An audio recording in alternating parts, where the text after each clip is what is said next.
Hello friends, this is Manoj. पिछले lecture में हमने कॉन्ग्रुएंस के बारे में पढ़ा था। कॉन्ग्रुएंस क्या होती है, कॉन्ग्रुएंस के एग्जाम्पल देखे थे हमने। रिमाइंडर यूजिंग कॉन्ग्रुएंस हम कैसे फाइंड आउट कर सकते हैं वो देखा था हमने। इस लेक्चर में हम लीनियर कॉन्ग्रुएंस के बारे में पढ़ेंगे। लीनियर कॉन्ग्रुएंस क्या होती है, लीनियर कॉन्ग्रुएंस का सॉल्यूशन क्या होता है, लीनियर कॉन्ग्रुएंस का सॉल्यूशन कब एग्जिस्ट करता है, कब एग्जिस्ट नहीं करता है, कितने सॉल्यूशंस होंगे लीनियर कॉन्ग्रुएंस के, उन सॉल्यूशंस को हम कैसे फाइंड आउट करेंगे। इस लेक्चर में हम दो मेथड्स डिस्कस करेंगे लीनियर कॉन्ग्रुएंस के सॉल्यूशन को फाइंड आउट करने के। अगर आपको इस लेक्चर के रिगार्डिंग कोई भी डाउट आता है तो आप कमेंट सेक्शन में पूछ सकते हो। So let's start the lecture. Linear congruence क्या होता है? इस टाइप के एक्सप्रेशन को हम लीनियर कॉन्ग्रुएंस बोलते हैं। ax is congruent to b modulo m where a is not congruent to 0 modulo m। इसका मीनिंग क्या होता है? ax minus b is divisible by m और a minus 0 means a is not divisible by m। हमने congruence के बारे में पहले भी बताया। यहाँ पे a, b और m क्या है? नॉन वैल्यूज है, हमें पता है, और x अननोन वैल्यू है। x की वैल्यू हमें फाइंड आउट करनी होगी अगर कॉन्ग्रुएंस को सोल्व करना है तो हमें। लीनियर कॉन्ग्रुएंस के सॉल्यूशन से हमारा क्या मीनिंग है? जो इस कॉन्ग्रुएंस को सेटिस्फाई करे, मीन्स x की वैल्यू हमें फाइंड आउट करें जिसमें a, b और m क्या हो? नोन हो।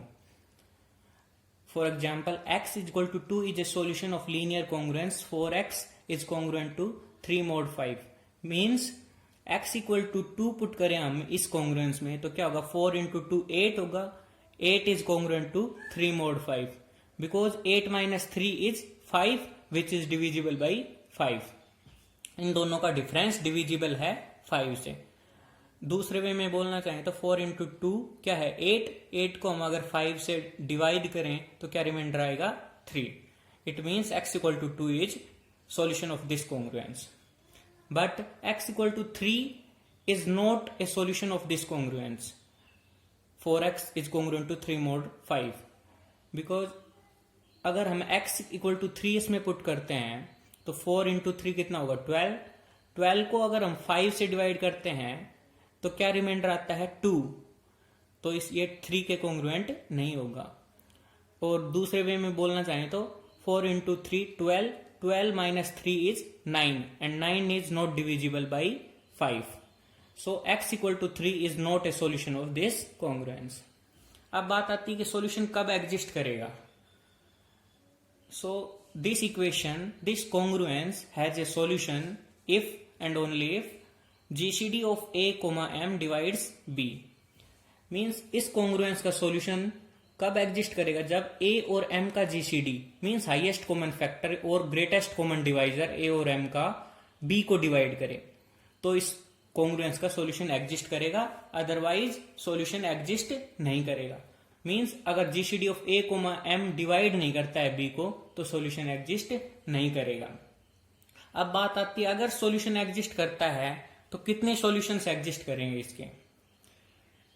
If GCD of a, m is d and d divides b, इसका मतलब अगर GCD d है और d डिवाइड करता है b को तो इसका मतलब इस कॉन्ग्रुएंस का सॉल्यूशन एग्जिस्ट करेगा। Then one has exactly d solutions which are incongruent modulo m। अगर ऐसी कंडीशन ट्रू है जब ग्रेटेस्ट कॉमन डिवाइजर a और m का b को डिवाइड करता है तो सॉल्यूशन एग्जिस्ट करेगा और इस इक्वेशन के एग्जैक्टली d सॉल्यूशंस होंगे जो कि इनकॉन्ग्रुएंट होंगे एक दूसरे के, इनकॉन्ग्रुएंट मोडुलो m होंगे। अब बात आती है कि हम सोल्व कैसे करें इस टाइप की कॉन्ग्रुएंस को। तो हमने जीसीडी सबसे पहले वही चेक करेंगे सॉल्यूशन एग्जिस्ट करता है नहीं करता है, कितने सॉल्यूशंस एग्जिस्ट करेंगे वो हम देखेंगे, क्योंकि ग्रेटेस्ट कॉमन डिवाइजर जो है उसके इक्वल इसके सॉल्यूशंस एग्जिस्ट करेंगे। तो अब कैसे निकलेगा सॉल्यूशन इसका? तो इसके लिए मेथड क्या है? हम डिवाइड करेंगे जो हमारे पास कॉन्ग्रुएंस गिवन को है उसको d से, और नया जो कॉन्ग्रुएंस डिवाइड करने के बाद नया जो कॉन्ग्रुएंस आएगा वो क्या आएगा? a1x is congruent to b1 modulo m1, जिसमें a1 क्या होगा? a बाई d, b1 क्या होगा? b बाई d, m1 क्या होगा? m by d। जो न्यू कॉन्ग्रुएंस आएगा उसमें जीसीडी ऑफ a1 और m1 का क्या हो जाएगा? 1। उसके बाद हम क्या करेंगे, multiply both sides by A1 inverse. A1 inverse से मल्टीप्लाई दोनों साइड कर देंगे इस इक्वेशन में, इस कॉन्ग्रुएंस में। तो लेफ्ट हैंड साइड क्या हो जाएगा, A1 into A1 inverse x, right hand side is congruent to B1 into A1 inverse modulo M1। तो लेफ्ट हैंड साइड तो क्या हो गया, ये 1 हो गया, 1 मोडलो M, और ये x बच गया ओनली, 1 इंटू एक्स क्या होगा, x is congruent to B1 into A1 inverse modulo M1। इसका मीनिंग, अगर हमारे पास इस टाइप की कॉन्ग्रुएंस गिवन हो तो हम इस टाइप से उसका सॉल्यूशन फाइंड आउट कर सकते हैं। x is congruent to B1 into A1 inverse modulo M1, means इसकी जो वैल्यू आएगी उस पर हम मोडलो M1 अप्लाई करके जो रिमाइंडर आएगा वो हमारी x की वैल्यू हो जाएगी, उसको हम x नोट नाम दे देंगे। लेकिन हमें पता है कि इसके d सॉल्यूशंस एग्जिस्ट करेंगे, तो d सॉल्यूशंस क्या होंगे, उनको कोरेस्पॉन्डिंग हम जनरल सॉल्यूशन लिख देंगे। General solution of one is xk equals x note plus के M1। x नोट क्या है, जो हमारे पास सॉल्यूशन आया है इस कॉन्ग्रुएंस का, x नोट प्लस के M1। M1 की वैल्यू क्या है, m बाई डी, तो ये किसके इक्वल हो गया, x note plus K into m by D. k की वैल्यू क्या होगी, 0 1 2 up to d minus 1, means k की 0 वैल्यू पुट करेंगे तो यहाँ पे x नोट सोल्यूशन हो जाएगा, 1 पुट करेंगे तो x note plus M1 solution हो जाएगा, 2 पुट करेंगे तो x नोट प्लस 2M1, ऐसे ही यहाँ पे d माइनस 1 पुट करेंगे तो x note plus d minus 1 M1। तो ये हमारे पास general solution, total d solution हो जाएंगे। लीनियर कॉन्ग्रुएंस के एग्जांपल देखते हैं अब। 4x is congruent to 5 mode 6। अगर इसको हम हमारी previous congruence, linear congruence ax is congruent to b modulo m से कंपेयर करते हैं तो a की वैल्यू क्या है यहाँ पे 4, b की वैल्यू 5 और m की वैल्यू 6, तो a b m की ये वैल्यूज हो जाएंगी। और d की वैल्यू क्या होगी, जीसीडी ऑफ a और m का जीसीडी होता है, तो जीसीडी ऑफ 4 एंड 6 क्या होगा, 2, ये d की वैल्यू हो जाएगी, तो d की वैल्यू 2 होगी। हम फिर चेक करते हैं कि सॉल्यूशन एग्जिस्ट करेगा या नहीं। पहला एम हमारा जीसीडी फाइंड आउट करना होता है, फिर इसका सॉल्यूशन एग्जिस्ट करेगा या नहीं। तो उसके लिए हम क्या करते हैं, जीसीडी जो आया है d की वैल्यू वो b को डिवाइड करता है या नहीं। तो यहाँ पे d की वैल्यू 2 है और b की वैल्यू 5, तो 2 5 को डिवाइड नहीं करता है, इसका मतलब इस कॉन्ग्रुएंस का कोई भी सॉल्यूशन एग्जिस्ट नहीं करेगा। नेक्स्ट एग्जांपल क्या है, solve the congruence 15x is congruent to 12 modulo 21। इस कॉन्ग्रुएंस को सोल्व करना है हमें। सबसे पहले हमें वही करना है कि इसको कंपेयर करेंगे ax is congruent to b modulo m से, तो a की वैल्यू 15, b की वैल्यू 12, m की वैल्यू 21, d की वैल्यू जीसीडी ऑफ 15, 21 क्या होगा, इन दोनों का GCD 3, means highest common factor इन दोनों का, ग्रेटेस्ट कॉमन डिवाइजर भी बोलते हैं हम इसको। तो हाईएस्ट कॉमन फैक्टर इन दोनों का क्या है, 3 ही है। लेकिन हमें पता है कि 3 12 को डिवाइड करता है, मीन्स d डिवाइड कर रहा है b को, तो इसका मतलब इस इक्वेशन, इस कॉन्ग्रुएंस का सॉल्यूशन एग्जिस्ट करेगा। लेकिन सॉल्यूशन एग्जिस्ट करेगा, फिर हमें चेक करना होता है कितने सॉल्यूशन एग्जिस्ट करेंगे, तो वो एग्जैक्टली किसके इक्वल होता है, d की वैल्यू जो आती है उतने नंबर ऑफ सॉल्यूशंस हमारे पास एग्जिस्ट करते हैं। This implies star has 3 solutions which are incongruent modulo 21। अब वो सॉल्यूशंस कैसे फाइंड आउट करेंगे हम, फिर नेक्स्ट स्टेप क्या होता है हमारा, हमारी पास जो कॉन्ग्रुएंस गिवन है उसको हम डिवाइड करते हैं d से, तो divide star by d equals 3, we get 5x is congruent to 4 mod 7, means इस कॉन्ग्रुएंस को दोनों साइड हम 3 से डिवाइड करने पे क्या आएगा, 3 5 जा 15 5x, 3 4 जा 12 4, सो 3 7 जा 21, so 5x is congruent to 4 mod 7। तो यहां से हमारे पास जो न्यू कॉन्ग्रुएंस आई है उसको हम कंपेयर करते हैं, a1x is congruent to b1 मोडलो m1, तो a1 की वैल्यू क्या होगी 5, b1 की वैल्यू 4, m1 की वैल्यू 7। तो हमारे पास ये न्यू कॉन्ग्रुएंस आ गई है जिसमें जीसीडी ऑफ a1 और m1 क्या होता है 1, 5 और 7 का जीसीडी 1, तो मीन्स इस कॉन्ग्रुएंस का यूनिक सॉल्यूशन एग्जिस्ट करेगा। इस कॉन्ग्रुएंस का एक सॉल्यूशन निकाल लेंगे, फिर हम इसके 3 सॉल्यूशन निकालते हैं। एक सॉल्यूशन तो हमारा यही हो जाएगा और फिर 2 सॉल्यूशंस हम इसके फाइंड आउट कर लेंगे। तो इसका सॉल्यूशन हम कैसे फाइंड आउट करेंगे? Multiply this equation 5x is congruent to 4 mod 7 by 5 inverse on both sides. दोनों साइड 5 इनवर्स से मल्टीप्लाई करेंगे तो 5 into 5 inverse into x is congruent to 4 into 5 inverse mod 7। तो ये लेफ्ट हैंड साइड में 5 into 5 inverse 1 हो गया, तो ये 1 into x is congruent to 4 into 5 inverse mod 7। अब मेन बात आती है कि 5 इनवर्स क्या होगा। 5 इनवर्स को कैसे फाइंड आउट करेंगे हम? 5 इनवर्स है क्या? 5 इनवर्स मींस 5 को किस टर्म से मल्टीप्लाई करें और उसको हम 7 से डिवाइड करें तो 1 रिमाइंडर आए। मींस 5 को हम किस नंबर से मल्टीप्लाई करें और उसके बाद हम 7 से डिवाइड करें तो 1 रिमाइंडर आए। अगर कॉन्ग्रुएंस के वे में बोलना चाहें तो हम ऐसे बोल सकते हैं। तो 5 को हम किस नंबर से मल्टीप्लाई करें और 7 से डिवाइड करें तो 1 रिमाइंडर कब आएगा? जब 5 को 3 से मल्टीप्लाई कर रहे हैं हम तो क्या आ रहा है? 15। 15 को हम 7 से डिवाइड करेंगे तो क्या रिमाइंडर आएगा? 7 2 जब 14 और रिमाइंडर क्या आया? 1। मीन्स अब 5 इनवर्स की वैल्यू क्या हो गई है? 3। 5 इंटू 3 15 को 7 से डिवाइड कर रहे हैं तो 1 रिमाइंडर आ रहा है। तो 5 इनवर्स की जगह हम 3 पुट कर सकते हैं। तो ये किसके कॉन्ग्रुएंट हो गया? x इज कॉन्ग्रुएंट टू 12 मोडलो 7। लेकिन 12 को हम 7 से डिवाइड करेंगे तो क्या रिमाइंडर आता है? 5। क्योंकि 12 पे मोडलो 7 अप्लाई करते हैं तो 5 आएगा, क्योंकि हम 12 को 7 से डिवाइड करते हैं तो रिमाइंडर 5 आता है। तो x की वैल्यू क्या होगी? x इज कॉन्ग्रुएंट टू 5 मोडलो 7। इसको हम x नोट, न्यू वैल्यू को हम x नोट नाम दे देते हैं। तो जनरल सॉल्यूशन हमारे पास क्या होगा? मींस जो बाकी बचे 2 सॉल्यूशंस क्या होंगे? जनरल सॉल्यूशन में सारे सॉल्यूशंस काउंट हो जाते हैं। वो क्या होता है? एक्स के equals x note plus K into m1। के की वैल्यू क्या क्या होती है? 0 1 और 2। 0 वैल्यू के कोरस्पॉन्डिंग जो हमारा सॉल्यूशन आता है वही हो जाता है। 0 पुट किया तो एक्स नोट क्या हो गया? 5। अगर 1 पुट करते हैं के की वैल्यू तो x note plus 1 into m1। X note plus m1 की वैल्यू क्या है हमारे पास? 7। सो x1 क्या हो गया हमारे पास? 5 plus 7 equals 12।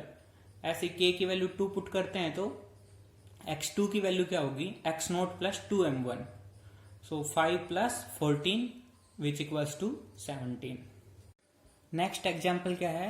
3x is congruent to 5 mod 7।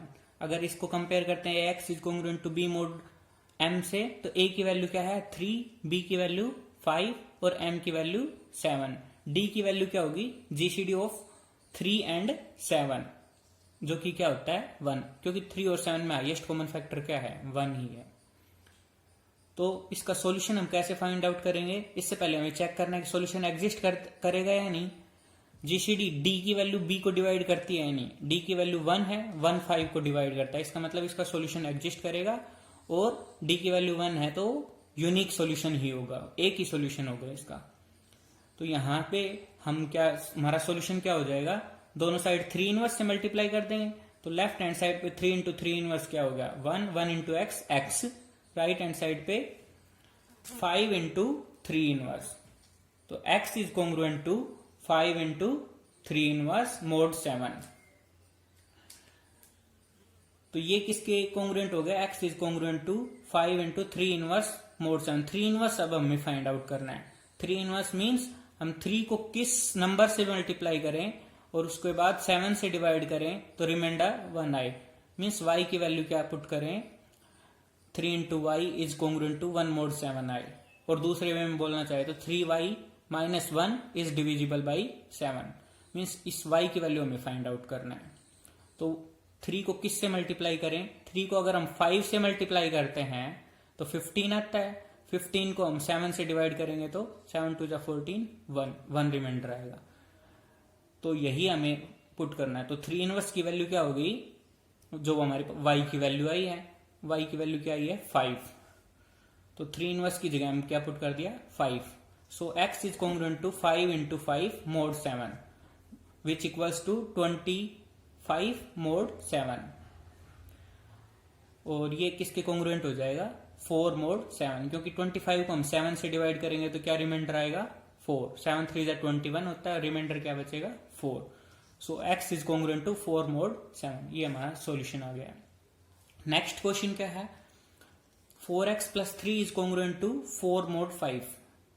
This implies अगर हम दोनों साइड -3 कर देते हैं तो लेफ्ट हैंड साइड क्या होगा?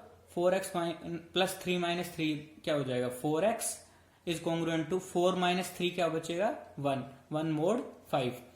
तो न्यू कॉन्ग्रुएंस हमारे पास इस टाइप की आ गई है. दोनों साइड हम -3 सब्ट्रैक्ट करने के बाद 4x is congruent to 1 mod 5. अगर इसको कंपेयर करते हैं x is congruent to b mod m से, तो a की वैल्यू 4, b की वैल्यू 1, m की वैल्यू 5, d की वैल्यू जीसीडी ऑफ 4, 5, जो कि क्या है? 1, क्योंकि हाईएस्ट कॉमन फैक्टर 4, 5 का क्या है? 1. मीन और 1 किसको डिवाइड करता है? 1 को. d b को डिवाइड कर रहा है, इसका मतलब सॉल्यूशन एग्जिस्ट करेगा और यूनिक सॉल्यूशन होगा, क्योंकि d की वैल्यू क्या है? 1. तो दोनों साइड हम 4 इनवर्स से मल्टीप्लाई कर देंगे. लेफ्ट हैंड साइड में क्या बचेगा? सिंपल x, और राइट हैंड साइड में 1 इंटू 4 इनवर्स mod 5. अब 4 इनवर्स की वैल्यू फाइंड आउट करनी है हमें. मीन्स 4 को किससे मल्टीप्लाई करें, उसके बाद 5 से डिवाइड करें तो रिमाइंडर 1 आना चाहिए. तो 4 को हम अगर 4 से मल्टीप्लाई करते हैं तो 16 आएगा. 16 को हम 5 से डिवाइड करेंगे तो क्या रिमाइंडर आएगा? 1. तो 4 इनवर्स की वैल्यू क्या हो जाएगी? 1. 4 इनवर्स की वैल्यू 4.